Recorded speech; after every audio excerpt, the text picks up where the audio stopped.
تو آپ کو سنایا جا رہا ہے اسی کی اتباع کریں، بس اسی کو پڑھیں اور اسی کو بیان کریں۔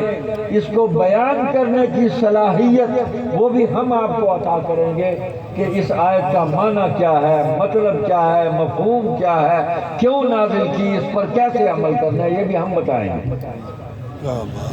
تو نبی اللہ کی فرم برداری کرتا ہے، بندوں کی نہیں کرتا۔ ہم نے انبیاء جتنے بھی قرآن میں نام آئے، حدیث میں آئے، سارے نبیوں کی جتنے حالات ملے، کسی ایک نبی کے متعلق ہم نے نہیں پڑھا کہ اس نے اپنے زمانے کے کسی حکمران کی اطاعت اور فرم برداری کی ہو۔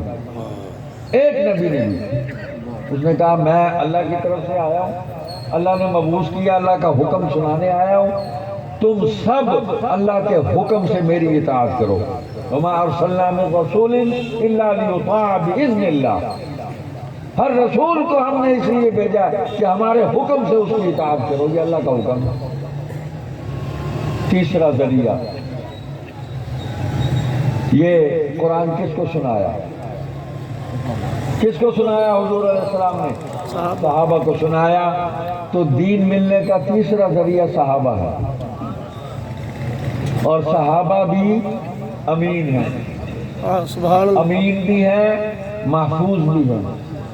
اللہ تعالیٰ نے اس امانت، ان پر تو زیادہ ذمہ داری آ گئی کہ اس کو سنیں، پہلے تو اس کتاب کو سنیں، حضور سنا رہے ہیں، وہ سن رہے ہیں، اور پھر جن کی ڈیوٹی لگی ان کو حکم ہوا اس کو لکھیں، انہوں نے لکھا، اور پھر جن کی ڈیوٹی لگی کہ اب اس کا مطلب میں جو بیان کر رہا ہوں، جو حدیث ہے، اس کو بھی لکھیں، وہ لکھنے والوں نے وہ لکھا۔